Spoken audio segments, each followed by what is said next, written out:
Welcome YouTube fans to Retire in Lake Chapala, where we give you all the information you need to make informed decisions about expatriating to Lake Chapala.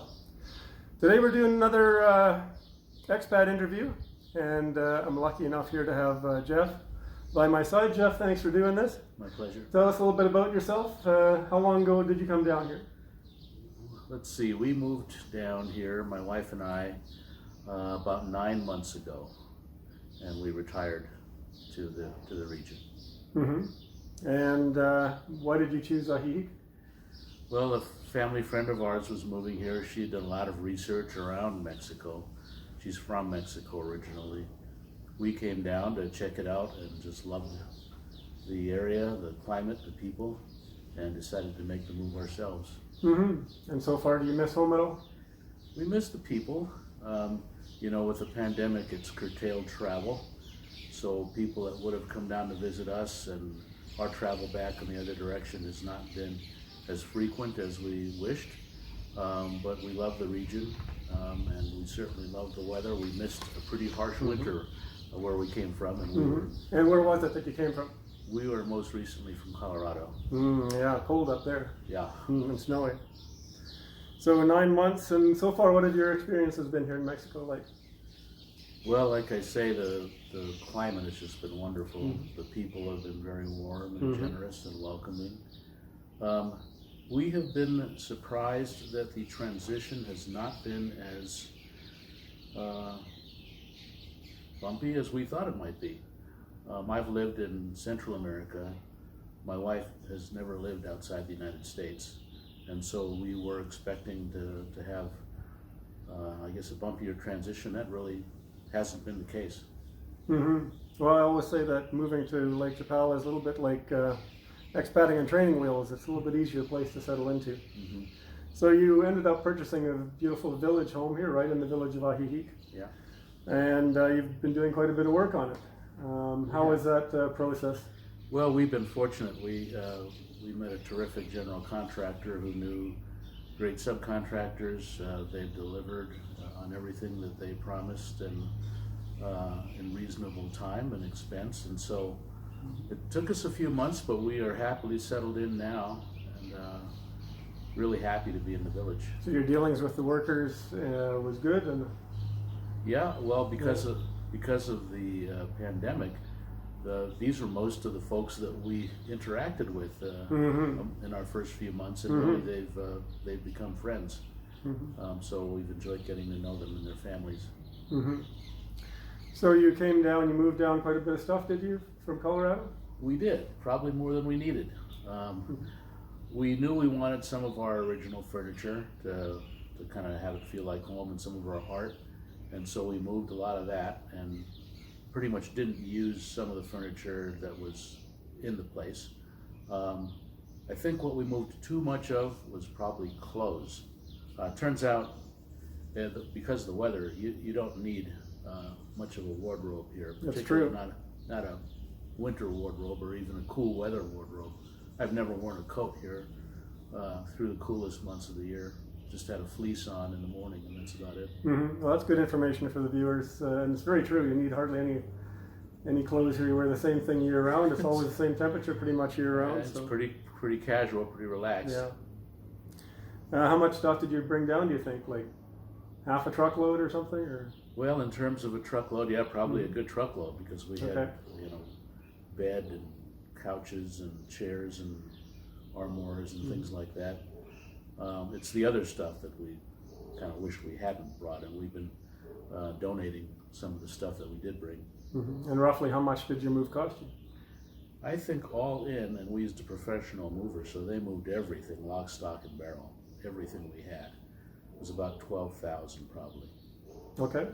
Other folks have just done it themselves, so certainly don't need to spend that much, but we had some fragile things that we didn't want to try and move ourselves. That sounds about right in line. It seems like a lot of people I've spoken to are spending around $10,000, so very, very much in line for my move down. Now that you've been settled in here for 9 months, I know we're still in the time of COVID, but how do you occupy your time? It's been for me, I went from full-on 70-hour-a-week job to retirement with no transition. So it's been a bit of a learning process for me, but a good one. I've spent a lot of time doing things that I always wished I would be able to do, like learning Spanish, which That's is important. It's important to do here, to embrace the culture and the relationships, and piano and spiritual practices. Mm-hmm. One thing that's really improved here is my health. And how so?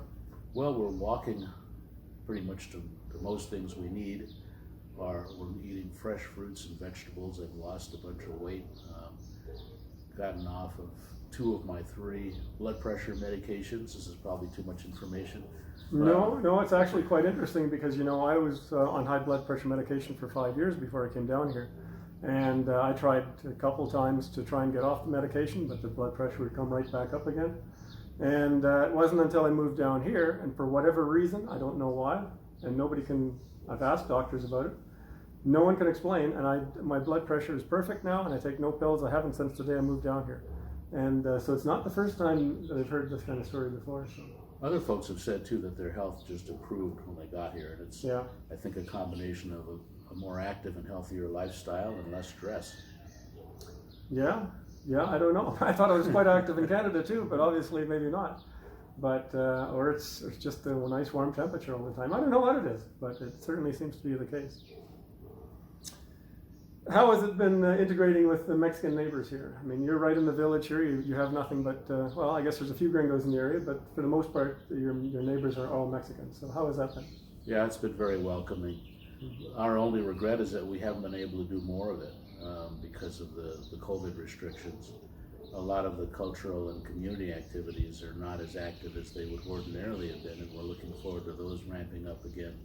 But in terms of just seeing folks on the street, talking to them, getting to know folks, they have been extremely forgiving of my lousy Spanish and attempts, and it's been a very warm welcome. Mm-hmm. Well, that's nice to hear that the people here have been accepting.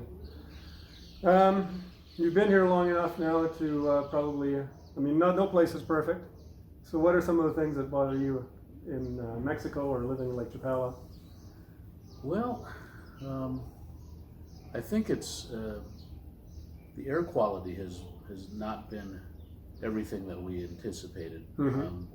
Particularly in the dry season, I think there's a lot of dust and the particulates in the air, and the air quality reading on the weather report is not always very good. Mm-hmm. If one can't get accustomed to noise, they might have a bit of an adjustment here. Mm-hmm. We live in the village, so I think we have more ambient noise than maybe one would in other neighborhoods. But you know, it's you know, it's a festive environment, church bells, fireworks, things like that. On the other hand, there are some noises that we really like roosters in the morning. Mm-hmm. So that's an adjustment. Yeah. And then, you know, the creature comforts, the instantaneous response that one might expect in the States or elsewhere is just not reasonable here, not to be expected. So if one is impatient and wants things right away and to the minute, that could be frustrating, but not if one doesn't expect it and can kind of go with the flow. Yeah. So you've hit upon really the 3 things that it's often hit upon. You know, a different culture, so emails and telephone calls are not responded to. Air quality in the dry season with the pollen and all that stuff is often talked about. And what was the 3rd thing? Noise in the village, so that's pretty common as well. So yeah, it's good to know and good for the viewers to know as well. So on the flip side, what are the things that you love about Lake Chapala? Pretty much everything else. The people are great. The weather is ideal. The culture is warm and welcoming. And there's so much to learn and embrace and to get to know that we're looking forward to doing even more of. You've made the process, you made the change, the expat move from the U.S. into Mexico, left everything, that life behind. What during the whole process would you say was your biggest challenge in making this transition?